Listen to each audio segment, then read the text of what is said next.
नमस्कार दोस्तों, मेरा नाम सर्वेश और आज भी मैं आप लोगों से एक नए टॉपिक पर बात करना चाहता हूँ। इस टॉपिक का नाम है हमेशा सच बोलो। इसके साथ ही मैं आप लोगों को एक नई प्रेरणादायी कहानी भी सुनाऊंगा। अगर आप लोगों को ये कहानी पसंद आए तो आप इसे लाइक और सब्सक्राइब करना मत भूलिएगा। चलिए शुरुआत करते हैं। एक डाकू था, डाका डालता, लोगों को मारता और उनके रुपए, बर्तन, कपड़े, गहने लेकर चंपत हो जाता। पता नहीं कितने लोगों को उसने मारा, पता नहीं कितने पाप किए। एक स्थान पर कथा हो रही थी, कोई साधु कथा कह रहे थे, बड़े बड़े लोग आए थे। डाकू भी गया। उसने सोचा कथा समाप्त होने पर रात्रि हो जाएगी। कथा में से जो बड़े आदमी घर लौटेंगे उनमें से किसी को मौका देकर लूट लूंगा। कोई कैसा भी हो, वह जैसे समाज में जाता है उस समाज का प्रभाव उस पर अवश्य पड़ता है। कथा सुनकर उसको लगा कि साधु तो बड़े अच्छे हैं। उसे कथा सुनकर मृत्यु का डर लगा और मरने पर पापों का दंड मिलेगा, यह सुनकर वह घबरा गया था। वह साधु के पास गया। महाराज, मैं डाकू हूँ, डाका डालना तो मुझसे छूट नहीं सकता, क्या मेरा भी उद्धार होने का कोई उपाय है?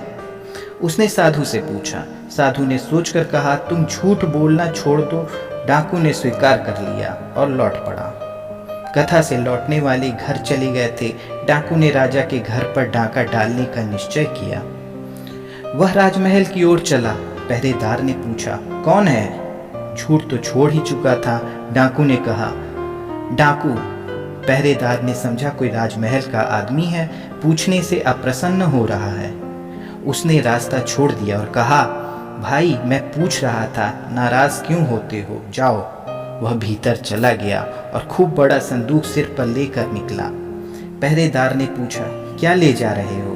उसने कहा, जवाहरात का संदूक। पहरेदार ने पूछा, किससे पूछ कर ले जाते हो? डाकू तो झूठ बोलना नहीं था, उसने सत्य बोलने का प्रभाव भी देख लिया था। वह जानता था कि पहरेदार ने उसे राजमहल में भीतर जाने दिया, वह भी सत्य का ही प्रभाव था, नहीं तो पहरेदार उसे भीतर भला कभी जाने देता। डाकू के मन में उस दिन से साधु के लिए बड़ी श्रद्धा हो गई थी। उसका डर एकदम चला गया था। वह सोच रहा था, यदि इतना धन लेकर मैं निकल गया और पकड़ा ना गया तो फिर आगे कभी डाका नहीं डालूंगा। उसे अब अपना डाका डालने का काम अच्छा नहीं लगता था। पहरेदार से वह जरा भी झिझका नहीं, उसे तो सत्य का भरोसा हो गया था। उसने कहा, डाका डालकर ले जा रहा हूँ।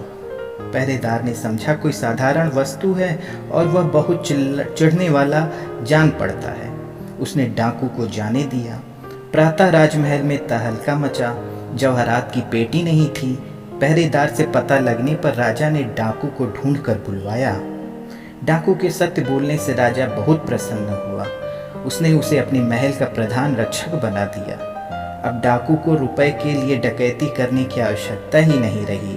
उसने सबसे बड़ा पाप असत्य छोड़ा तो दूसरे पाप अपने आप छूट गए। तो दोस्तों, हमें इस कहानी से यही शिक्षा मिलती है, हमेशा सच बोलो।